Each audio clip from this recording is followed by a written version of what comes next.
But in substitution, I played some more Assassin's Creed in Italian. So you haven't continued to play it in Italian? Yep. Also went to the House of Prime Rib, which took the Hopa. Yeah. The Hopper.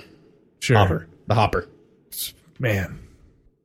I love that place because you go in and then you get the menu. And it's like it's like you're gonna get the fucking prime rib, right? Well, that's all that's on there. So it's like what size do you want? That's pretty much it. All of it. Yeah. And so that's what I said. I said, give me the king cut. And then I got it. And Jesse said, why do you do this to yourself? And I said, I don't know why. How much of it is fat? Like that's so I've stopped. I used to, prime rib is typically what I order anywhere time I go to any kind of steak thing anywhere. And I'm trying to move away from it because you always end up with a pile of fat. A huge pile of fat. You're just like, man, I'm paying so much for this pile of fat. Why don't I just get a pile of fat? A better cut of meat. Yeah. I don't know. I like the fat. I do like prime rib. I don't really eat the fat. It's delicious. You end up with a little bit of fat when you're cutting it and stuff, but I don't. So some cream spinach and it's why I always end up ordering like just the crazy leanest. Like I always just get a filet mignon because like I fucking hate that pile of fat. It's all gone. I eat the whole thing and it was expensive, but it was amazing. Yeah. It's like this weird little plug of meat that's and you don't have to cut around anything. Cut around? What do you? Cut the meat off and then throw that to the dog. All that gristle, man, that's a choking hazard. Oh. Hey, we went out and got steaks on Friday night with Adam. No, we didn't. After the show. What? No, we didn't.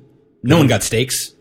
I got a prime rib. That's a steak. Oh, I guess you did get. Yeah. He got the French dip. I got a chop, man. I got a pork chop. Nice, delicious, nice thick pork chop. God damn, that was a good ass pork chop. It was great prime rib, but at the end of it, I was left with all this stuff on the plate. I was like, oh, man. Oh, yeah, that's right. Yeah, I forgot. Yeah, you totally had the leftover pile. That was good. I enjoyed that. That was a nice meal. So I'm stuffed still. You're still feeling your House of Prime rib. I've only been once, and it was pretty good. It's pretty good. It's expensive, but it's also, I don't know. It's not far from the Ruth's. I know. In town, and I kind of like the Ruth's better. I don't like Ruth's because I feel like it's a little more chainy. It absolutely is. And so, like, while I'm here, I might as well. Oh, sure. The House Prime Rib is a unique thing. Yeah. And absolutely, I think you have to go. But I think You prefer? I still haven't had a better chop, though, than when we went to the Presidio Social Club that early. I don't even know if you guys were. No, you guys weren't even. You guys weren't even employed here yet. Oh, no. Yeah. Was that the first Christmas party? I was before that. I don't even remember what the occasion was. It was, hey... Isn't this awesome? We're going to do a thing? Yeah. But I had, pork chop to end all pork chops there. A good pork chop goes a long way. And I don't know, like, it's one of those things where you like with the steaks, you wonder, like, where are they getting their meat? Because I can't find pork chops like this. a Safeway or something. You got to cut that manually, I think. That's, no butcher's going to cut you that kind of chop. That's a good chop. I like pork chops. I don't like lamb.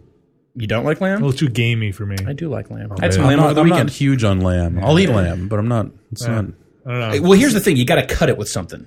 You got to mix it with something. The taste is a little like and it depends. Like like musky or something. Like with the pork chops, like you can't just go to a store and buy their lamb. Like you need good, like proper farm lamb. You can't just have factory lamb.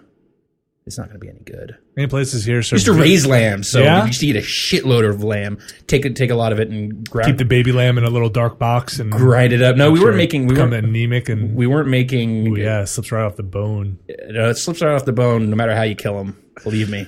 Ugh.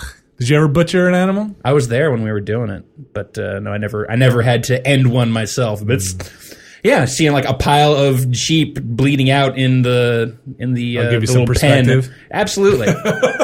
and then like the butcher dude rolls up because we don't actually dress it down ourselves or anything. We're just raising them and then slaughtering them and taking the meat. But then when the butcher guy shows up, the guy who has the big fucking sharp as shit knife. Yeah. He just like walks right up to them and just does his sheep whisperer thing and he just gets in their mind, then walks up and just pulls out the knife and then right at the throat. Just right through the throat. And then you have to hang it upside down. Opens it right up. Huh? Yeah, and then when you let him kick it out and bleed it out because it's easier to get the blood out that way. And then he's got his truck and he has a hook that comes out the back of the truck and he dresses it down right there in the field. Oh, it just peels it right off. Oh yeah, so you get to sit there. That was the most fascinating part of the whole process. Where does he put the entrails and stuff? In a garbage bag. Takes it with him. Oh. Well, he's got his dog that's there. He's got a thing that he does with those. He doesn't like to talk about it. The happiest dog in the world. Let me tell you. The dog that rolls around with the butcher truck. Oh, I bet. I don't know. Yeah, he would put it all in a big bucket, and then it would go in the back of the truck, separate from the sheep, obviously. But I feel like they should make people off to become hot dogs. Kill an animal. Like if you decide to like commit to eating meat, like you know what, everybody, do you have your card this year? Did you slaughter something? Did you kill something yourself? I feel like that's a good perspective. You got to be like I totally agree with eating meat. I'm down to do it. So I mostly came up around like dairy operations, so it wasn't a whole lot of like animals getting slaughtered. It was more just like cows getting milked and that stuff. But sometimes, you'd be like, "Yo, it's time to kill this thing. Smoke this thing, eat it." No, like when we first started doing that, it was definitely for me one of those like I have to decide like am I okay with this? And I'm like, in fact, I am more okay with it now because I've been there. I was in the shit. Yeah, slaughtering animals kind of messier than you'd think. Actually, no, it's not as messy as you think. Because we had done chickens before that, and that's fun because you get to see them run around afterwards and try and do races. I think the most savage like farm thing I ever encountered personally was the weird little like super thick, super tight rubber bands that they use to castrate bulls or whatever. Oh no, we would use those on the tails for the sheep and also on the balls. Just cut circulation off and let it wither away. Just just seeing how super like thick and tight these bands were and imagining that process. Going like, yeah, fuck that. and then the device you have to use to get it on there. No, that stuff's. Brad, you ever butcher something? Nope. Nothing? Squirrel? Nope. A lot of hunters in my family. Lot of? Yes. But you yourself never? No. Never engaged in the practice. I've definitely enjoyed the spoils though. Oh sure. Yeah, there's a lot of deer hunting going on. But I'm not a huge like venison guy. We had venison burgers one time. Yeah. Sure. Speaking of meats, you got to cut with other meats. Yeah, venison alone would not make a good burger. Definitely got to. But it's one of those things you mix it. Chuck in there. So I was having some Turkish food this weekend, getting some wraps on, some doner on, and they do like a beef and lamb mix. It's really good because you get a little bit of the lamb kebab, a little bit of the flavor on the lamb, but cut it with something a little more kebab. Normal. Anyway, Brotherhood's done. Put a bow on it. Assassin's Creed Brotherhood. Yes. You put it back in the box, back on the shelf. I did. Castrate it and open his throat. Put the rubber band around his balls. Great game. Great experience. I did.